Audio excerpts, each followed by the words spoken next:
સાધકોની દાદાગીરી દુષ્કર્મ કેસના દોષિત આશારામ બાપુ છેલ્લા ઘણા વર્ષોથી જોધપુર જેલની હવા ખાઈ રહ્યા છે। જોકે છેલ્લા કેટલાક દિવસોથી જામીન પર બહાર આશારામે પોતાની નાદુરસ્ત તબિયતનું કારણ આગળ ધરી અમદાવાદ સિવિલમાં મેડિકલ કરાવ્યું, પરંતુ ત્યાં આશારામના સાધકોએ જે ધમાલ મચાવી તેના કારણે ફરી અનેક સવાલ ઉઠ્યા છે। આખરે શું થયું છે, જોઈએ, જાણીએ, સમજીએ।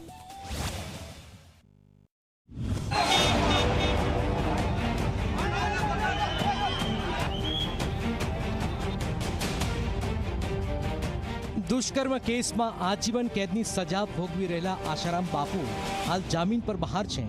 ગુજરાત હાઈકોર્ટે તેમને મેડિકલ ગ્રાઉન્ડ પર 21 ઓગસ્ટ સુધીના વચગાળાના જામીન આપ્યા, પરંતુ અમદાવાદની સિવિલ હોસ્પિટલમાં આશારામની મેડિકલ તપાસ દરમિયાન ચોંકાવનારો વિવાદ સર્જાયો।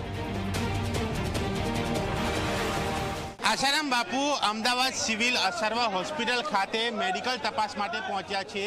જે પ્રકારે તેઓ જામીન ઉપર બહાર છે, 7 ઓગસ્ટે જામીન પૂર્ણ થતાં હંગામી જામીન જે છે તેઓએ માંદગીનું કારણ દર્શાવીને માગ્યા હતા, જ્યાં કોર્ટે 21 ઓગસ્ટ સુધીના જામીન જે છે તે લંબાવ્યા હતા અને તે જામીનની અંદર મેડિકલ રિપોર્ટ અને અન્ય સર્ટિફિકેટ જે છે તે પણ હાઈકોર્ટે માગ્યા હતા અને એ તપાસ અને સાથે એમના હેલ્થ જે આરોગ્ય જે છે તેની તપાસ માટે આજે આશારામ બાપુ જે છે તે આશારામ સિવિલ હોસ્પિટલ ખાતે પહોંચ્યા છે, જેના અનુયાયીઓ પણ તેમની સાથે હાજર રહ્યા। આશારામ બાપુને વીઆઈપી ટ્રીટમેન્ટ સાથેની અહીંયા મેડિકલ તપાસ જે છે કરવામાં આવી હોવાની પણ ચર્ચા છે, કારણ કે એક જ જગ્યા ઉપર તમામ ડોક્ટરોને બોલાવીને અલગ અલગ રિપોર્ટ અહીંયા કરવામાં આવ્યા છે।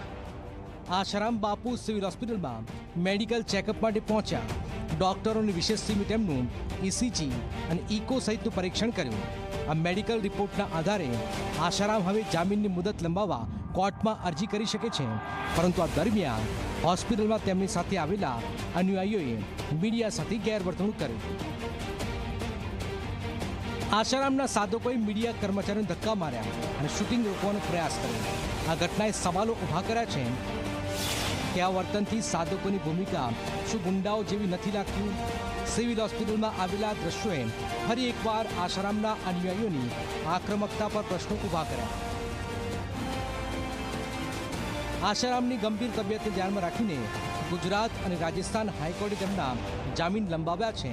હાલ તેઓ ઇન્દોરની જુપિટર હોસ્પિટલમાં આઈસીયુમાં સારવાર લઈ રહ્યા છે, જ્યાં તેમનું ટ્રોપોનિન લેવલ ઊંચું હોવાનું જણાવ્યું। આગામી 21મી ઓગસ્ટે ગુજરાત હાઈકોર્ટમાં વધુ સુનાવણી થશે, જેમાં મેડિકલ રિપોર્ટના આધારે જામીન અંગે નિર્ણય લેવાશે। 10:30-11 એમને અહીંયા લઈ આવેલા અને જોધપુર કોર્ટથી સિવિલ હોસ્પિટલ પર એક લેટર છે કે એમની મેડિકલ કન્ડિશનની તપાસ કરવી, એના માટે એક બોર્ડ બનાવવામાં આવેલું, જેની અંદર 2 કાર્ડિયોલોજિસ્ટ, એક ન્યુરોલોજિસ્ટ અને મેડિસિનના હેડના અંડરમાં એક બોર્ડ બનાવ્યું અને પછી એમને લાયા પછી એ બોર્ડને જે પ્રમાણે જરૂર પડી એ પ્રમાણે બીજા કન્સલ્ટન્ટને પણ બતાવવામાં આવ્યું, એટલે કે નેફ્રોલોજિસ્ટનો પણ ઓપિનિયન લેવામાં આવ્યો, ગેસ્ટ્રોફિઝિશિયનનો લેવામાં આવ્યો, સાથે સાથે જનરલ સર્જનનો લેવામાં આવ્યો અને યુરોલોજિસ્ટનો પણ ઓપિનિયન લેવામાં આવ્યો।